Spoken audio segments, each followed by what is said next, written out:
ഷൈക്കാണ് കുട്ടികളെ വന്ന് സ്കൂളിൽ നിന്ന് എടുത്തിട്ട് പൊക്കോന്ന് പറഞ്ഞപ്പോൾ ഓടിപ്പോയി കുട്ടികളെ എടുത്തുകൊണ്ട് വന്നതിൻ്റെ ക്ഷീണത്തിൽ ഇച്ചിരി നാരങ്ങാവെള്ളം കുടിച്ചാണ്. എന്നാ പുളിപ്പായിപ്പോയി. അതൊക്കെ കഴിഞ്ഞിട്ട് കുറേ അധികം പാത്രങ്ങളുണ്ടായിരുന്നേ.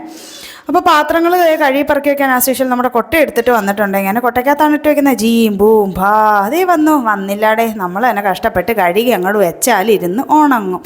അല്ലാതെ അങ്ങനെയൊന്നും വരുന്ന വല്ല മന്ത്രം ഉണ്ടായിരുന്നെങ്കിലെന്ന് ഞാൻ പലപ്പോഴും ചിന്തിച്ചിട്ടുണ്ട്. അങ്ങനെ ഒരു ലോഡ് പാത്രം ഉണ്ടായിരുന്നു.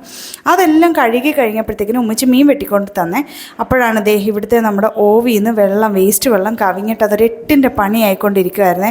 പിന്നെ ഞാൻ കുറേ നേരം അതിൻ്റെ പുറകെ ആയിരുന്നു. പിന്നെ ഞാൻ ഉമ്മച്ചിയോട് പറഞ്ഞു, ഉമ്മച്ചി പോയി മീനെല്ലാം കഴിക്കൊണ്ട് വന്നാൽ ഞാൻ നോക്കിക്കൊള്ളാം എന്ന് വിചാരിച്ചിട്ട് പറഞ്ഞിട്ട് ഞാൻ പിന്നെ ഇതൊക്കെ ഒന്ന് വൃത്തിയാക്കാനായിട്ടും ഒതുക്കാനായിട്ടും വരുന്നേ.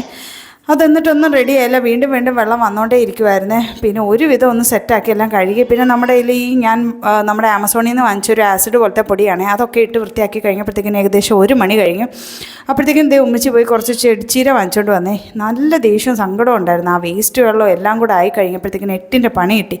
പിന്നെ ഉമ്മച്ചി മീൻ വെട്ടി നല്ല പല്ലിക്കോരയായിരുന്നു. അത് ജസ്റ്റ് തേങ്ങാ മുളകരച്ച് അങ്ങോട്ട് കറിയും വെച്ചു. തോരനും ഈ ചീരയായിരുന്നു. അത് സംഭവം എനിക്കറിയില്ല. ഇവിടെ ഉമ്മച്ചി കൊള്ളാമെന്ന് പറഞ്ഞ് പറിച്ചുകൊണ്ട് വന്നപ്പോൾ ഞാൻ തോരൻ വെച്ചു. മീനും കറി വെച്ച്. കുറച്ച് മീൻ എടുത്ത് പൊരിക്കാനും ഇട്ടിട്ടുണ്ടായിരുന്നേ. കുട്ടികൾക്ക് പൊരിക്കാൻ എന്തായാലും മസ്റ്റ് ആയതുകൊണ്ട് തന്നെ വേണമായിരുന്നു. അതൊക്കെ പണിയൊക്കെ കഴിഞ്ഞപ്പോഴത്തേക്കിന് ഏകദേശം ആശ്വാസമായി. എൻ്റെ ചാനൽ കണ്ട് സപ്പോർട്ട് ചെയ്യുന്നവർ സപ്പോർട്ട് ചെയ്യാൻ മറക്കണ്ട. ഞാൻ പോട്ടെ. Tata bye bye, see U.